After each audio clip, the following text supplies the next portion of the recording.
నిడిగుంట అరుణకు 14 రోజుల రిమాండ్ విధించింది నెల్లూరు కోర్టు. ఓ అపార్ట్మెంట్ లో ఫ్లాట్ కొనుగోలు చేస్తానని యజమాని కృష్ణమోహన్ ను మోసం చేసింది నిడిగుంట అరుణ. 28 లక్షల రూపాయలకు బేరం కుదుర్చుకుని 3 లక్షలు అడ్వాన్స్ కూడా చెల్లించింది. మిగిలిన డబ్బులు చెల్లించకుండా ఇబ్బంది పెడుతూ ఉండటంతో బాధితుడు కోర్టును ఆశ్రయించాడని పోలీసులు తెలిపారు. 2024లో అరుణ కొంతమంది వ్యక్తులతో కలిసి బాధితుడిపై బెదిరింపులకు కూడా పాల్పడిందని, మెడపై కత్తి పెట్టి ఫ్లాట్ ఆమె పేరున మార్చాలని బాధితుడిని బెదిరించిందని అన్నారు. 5 లక్షలు అడ్వాన్స్ చెల్లించినట్టుగా సంతకం పెట్టించుకుందని అన్నారు. అరుణతో పాటు మరో ముగ్గురిపై కేసు నమోదు చేశామని అన్నారు పోలీసులు. అరుణకు సంబంధించిన డీటెయిల్స్ పై ఆరా తీస్తున్నామని తెలిపారు.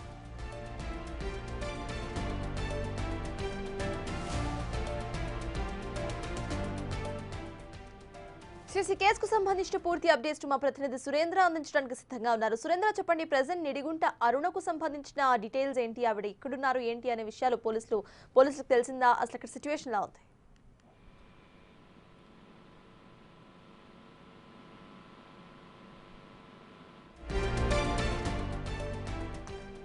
నిడిగుంట అరుణకు 14 రోజుల రిమాండ్ విధించింది నెల్లూరు కోర్టు. అపార్ట్మెంట్ లో ఫ్లాట్ కొనుగోలు చేస్తానని యజమాని కృష్ణమోహన్ ను మోసం చేసింది అరుణ. 28 లక్షల రూపాయలకు బేరం కుదుర్చుకుని 3 లక్షలు అడ్వాన్స్ కూడా చెల్లించింది. మిగిలిన డబ్బులు చెల్లించకుండా ఇబ్బంది పెడుతూ ఉండటంతో బాధితుడు కోర్టును ఆశ్రయించాడని పోలీసులు తెలిపారు. 2024లో అరుణ కొంతమంది వ్యక్తులతో కలిసి బాధితుడిపై బెదిరింపులకు కూడా పాల్పడిందని, మెడపై కత్తి పెట్టి మరీ ఫ్లాట్ ఆమె పేరు మీద మార్చాలని బాధితుడిని బెదిరించిందని అంటున్నారు. ఇదే అంశంపై పూర్తి డీటెయిల్స్ మా ప్రతినిధి సురేంద్ర అందించడానికి సిద్ధంగా ఉన్నారు. సురేంద్ర, చెప్పండి, ప్రెజెంట్ ఈ కేసుకు సంబంధించిన ఫ్రెష్ అప్డేట్స్ ఏంటి?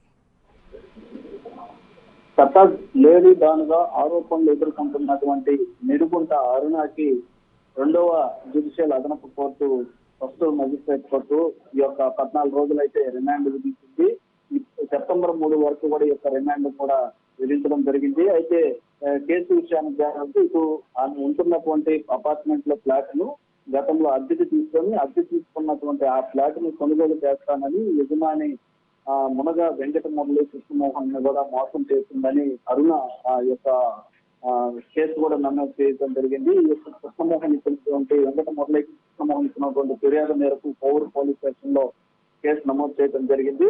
అయితే 28 లక్షల రూపాయలకి ఈ యొక్క బేరం కుదుర్చుకున్నటువంటి అరుణ కృష్ణమోహన్ దగ్గర బేరం కుదుర్చుకుంది. అయితే 3 లక్షలు అడ్వాన్స్ గా చెల్లించారు ఇటు అరుణ. అయితే మిగిలిన డబ్బు చెల్లించకుండా ఇబ్బంది పెట్టడంతో ఇటు కొద్ది రోజుల పాటు కోర్టును కూడా ఆశ్రయించడం జరిగింది బాధితుడు కృష్ణమోహన్. అయితే నవంబర్ లో 2024లో ఈ యొక్క కొంతమంది వ్యక్తులు ఏదైతే ఇప్పుడు ఈ కేసులో ఉన్నటువంటి వ్యక్తులు ఎవరైతే ఉన్నారో పల్లంవేణు, అస్తం రాజా, ఎలిజాతో కలిసి ఇటు కృష్ణమోహన్ పై బెదిరింపులకు పాల్పడిందని చెప్పి అరుణ పైన కూడా ఈ యొక్క కేసు నమోదు చేయడం జరిగింది. అయితే కృష్ణమోహన్ మెడపై కట్టి ఉంచి ఆ ఫ్లాట్ ని తన పేరుపై రిజిస్ట్రేషన్ చేయాలని బెదిరించారని కూడా ఈ యొక్క రిపోర్ట్ లో పొందపరిచి ఉంది. అయితే ఈ యొక్క 5 లక్షలు అడ్వాన్స్ చెల్లించినట్లు ఒప్పంద పత్రంపై సంతకం చేయించుకుందని ఈ యొక్క రిపోర్ట్ లో కూడా ఉంది. అయితే పోలీసులు ఆశించినటువంటి బాధితుల పైన ఇటు అరుణ్ తో పాటు మరో ముగ్గురి పైన కూడా ఈ కేసులు నమోదు చేయడం జరిగింది. అయితే అరుణ్కి సంబంధించి రాత్రి అద్దంకి టోల్ ప్లాజా వద్ద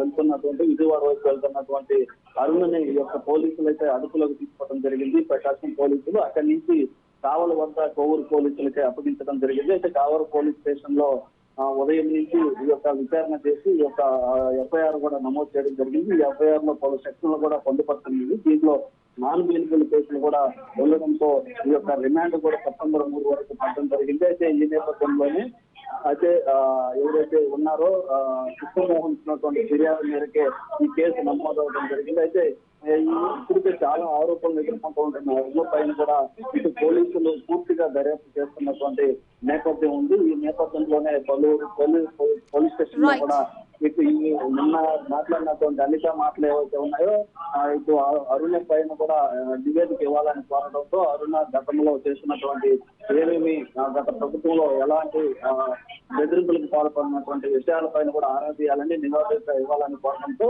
ఇప్పటికే పోలీసులు అయితే అరుణ పైన నివేదిక ఇచ్చేందుకు. Thank you Surendra.